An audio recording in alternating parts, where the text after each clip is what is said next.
ሰላም ሰላም ሰላም መምህረይ ክዛረብ ከሎ ፐርፌክት ክትከውን ኣይትፈትን እብለና ፐርፌክት ዝኾነ ሓደ ኣምላኽ እዩ ይብል።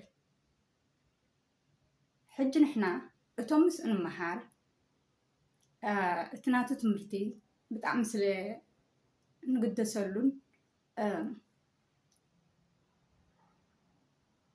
ኣብኡ ዘለና ኣኽብሮትን ብጣዕሚ እንተሃሽም እዩ ላዕሊ እዩ።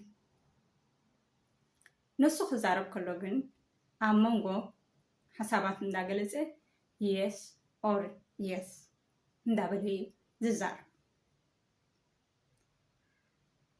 እሱ ግን ኣብ ኦንላይን ምምሃር ጥራሕ ዘይኮነ ኣብ ዩቲዩብን የብለይ ነቲ ንሱ ዘምህሮ ኣብ ዩቲዩብን ይፅዕኑ ማለት እዩ።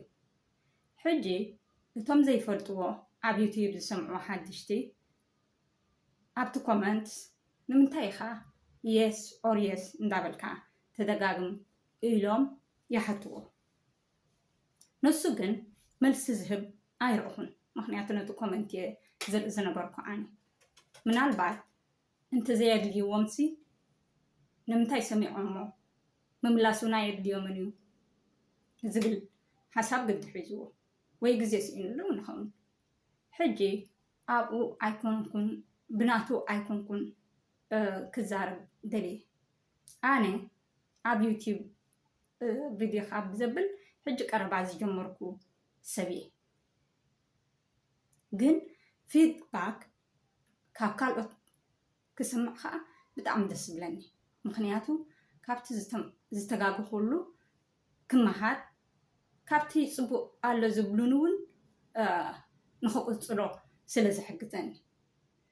እዚ ብቀዳማይ ኣብ ኮመንት ዝፀሓፈለይ ዳዊት ዝበሃል ሰብ ግን እቲ ኣነ ዝተዛረብክዎ ዓቕሚ ወይ ብቕዓት ነይርዎ እንተትኸውን ንስኽስ ኣብዝን ኣብዝን ከምቶም ፀዓዱ ንስኻስ ንምንታይ የስ ኦር የስ ትብል ኢሎም ነቲ ሓሳባት እዮም ዝእርምዎ ነቲ ኣዘራርቡ እዮም ንክእርምዎ ዝፅዕሩ ዘለዉ እምበር ነቲ መምህር ከጥቅዑ ኢሎም ኣይኮኑን። ምክንያቱ ንዕኡ ኣይፈልጥዎን። እዚ ሰብ እዚ ዳዊት ዝበሃል ንዓይ ብኣካል ኣይፈልጠን እዩ። እቲ ሓሳበይ ዘይደገፎ ነይሩ እንድሕር ኮይኑ ግን ሰሚዑስ ንክእርመሉ ወይ ንክመሃረሉ ንዓይ ማለት እዩ እሱ ስለ ዘይተቐበሎ ኣብ ከምዝን ከምዝን ስለ ዝተጋጋኸስ ከምዝስ ክትብሊ ኣይነበረክን ክንዲ ዝብለኒ ፀሪፍኒ። እቲ ናቱ ፀርፊ ግን ብሰለስተ ነጥቢ ክገልፀኒ። ቀዳመይ ነገር ብቕዓት ንክእርመኒ ብቕዓት ከምዘይብሉ እዩ ዘርኢ። ካልኣይ ነገር ንዓይ ስለ ዘይፈልጠኒ ንዓይ ኣይኮነን ዝገልፅ ዘሎ እንታይ ደኣ ንነፍሱ ነሱ ከምዚ ዓይነት ጠባይ ብከምኡ ስለ ዝዓበየ ናይ ፀርፊ ባህሪ ስለ ዘለዎ ንክፀርፍ ጥራሕ እዩ ዝጓየል እምበር ንክእርም ኣይኮነን። ናቱ ባህርያት እዩ። ሓደ ኣብነት ክህበኩም። ሓደ ሰብ ንካልኦት ንክሕግዝ ድልየት ናይ ካልኦት ምሕጋዝ ባህርስ ኣለዎ ይሕግዝ ከዓ ኣምላኽ ከዓ ኣብቲ ንሱ ዝሕግዘሉ ፀጋ ይውስኸሉ እሞ ኣብ ዘለዎ ሃብትን ገንዘብን ይውሰኾ። ምስ ተወሰኾ እዚ ሰብ እዚ እውን ባህሪኡ ኣይገድፎን እዩ። ምክንያቱ ባህሪኡስ ምሕጋዝ እዩ ይቕፅሎ። ብከምኡ ከዓ ክንደይ ሃብታማት ንክንደይ ድኻታት ዝሕግዙ መሊኦም ኣለዉ። ንምንታይ እንተበልና ናቶም ባህሪ ከምኡ ስለ ዝኾነ። እዚ ሰብ እዚ እውን ናቱ ባህሪ እዩ ዝገልፀለይ ዘሎ ብጀካ ፀርፊ ዓቕሚ የብሉን ገሊፁ ንኸረድእ ወይ ንኽእርም። ስለዚ ኣነ ንባህርኻ ክልውጠካ ኣይክእልን።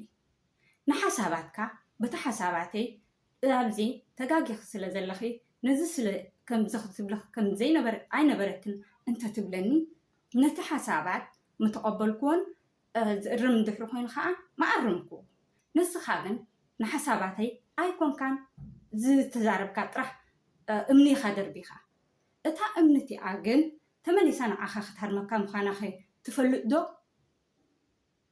مخنياتو ود سب بحق إيو تقيد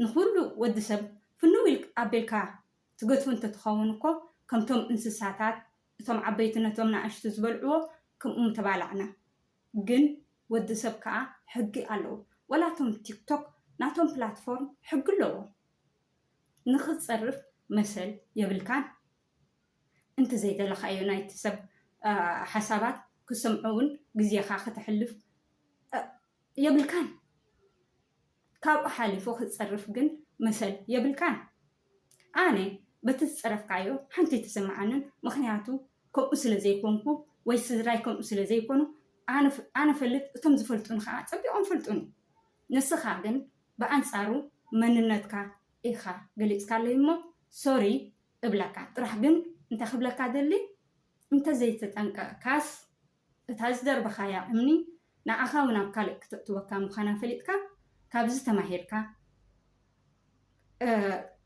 طبعا كاخد كير كم زلكا من الأختية محلالف مالتي